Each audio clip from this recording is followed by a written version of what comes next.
అందరికీ నమస్కారం అండి. ఈ నెల 14వ తారీఖు రాత్రి సుమారు 7 గంటలకి కోరుకొండ మండలం కోరుకొండ పోలీస్ స్టేషన్ పరిధిలో గాదరాడ ఎస్సీ కాలనీలో నివాసం ఉంటున్నటువంటి రామవరపు రాజు నీలిమలికి వాళ్ళు సుమారు 7 సంవత్సరాల క్రితం పెళ్లి చేసుకున్నారు, ప్రేమించి పెళ్లి చేసుకున్నారు. తర్వాత ఒక 3-4 ఇయర్స్ వారి వైవాహిక జీవితం సక్రమంగానే సాగింది. వారికి 2 ఆడపిల్లలు పుట్టారు. తర్వాత ఇటీవల కాలంలో ఒక 2-3 సంవత్సరాల నుంచి వారి మధ్య తరచు మనస్పర్ధలు రావటం వల్ల చిన్న చిన్న గొడవలు పడటం అవి కూడా జరుగుతుంది. మధ్యలో కొంతకాలం హైదరాబాద్లో కూడా ఉండి వచ్చారు. ఇటీవల ఒక నెల రోజుల క్రితం రామవరపు రాజు తరచూ వేధిస్తున్నాడని, కొడుతున్నాడని చెప్పి అతని భార్య నీలిమ వాళ్ళ నానమ్మతో కలిసి పాలచర్ల గ్రామంలో నివాసం ఉంటున్నటువంటి వాళ్ళ బంధువుల దగ్గరికి వెళ్ళి అక్కడ కొంతకాలం అక్కడ ఉండటం జరిగింది.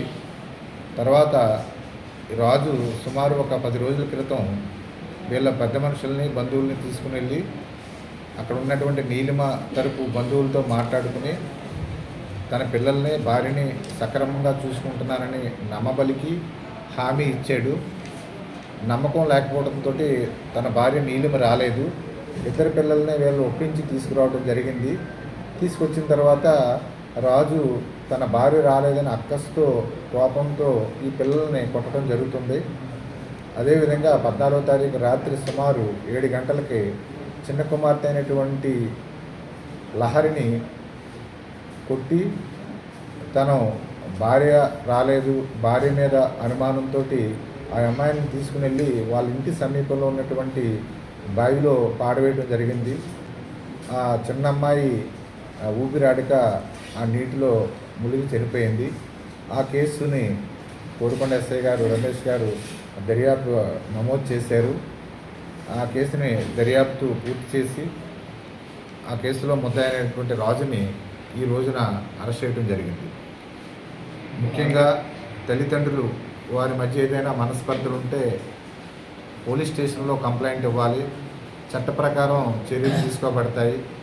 ఇంకా ఏదైనా ఇబ్బంది ఉంటే పిల్లల్ని సమీపంలో ఉండేటువంటి హాస్టల్స్లో కూడా జాయిన్ చేసుకునేటువంటి అవకాశాలు ఉన్నాయి.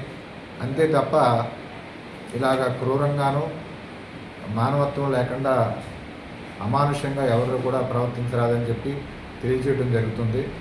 హత్య కేసుతో పాటు జునైల్ జస్టిస్ యాక్ట్ బాలికల సంరక్షణ చట్టం కూడా అతని మీద నమోదు చేయడం జరుగుతుంది. ఇతన్ని అరెస్ట్ చేసిన అతన్ని కోర్టులో ప్రవేశపెట్టి ఇతనికి రిమాండ్కి పంపించడం జరుగుతుంది.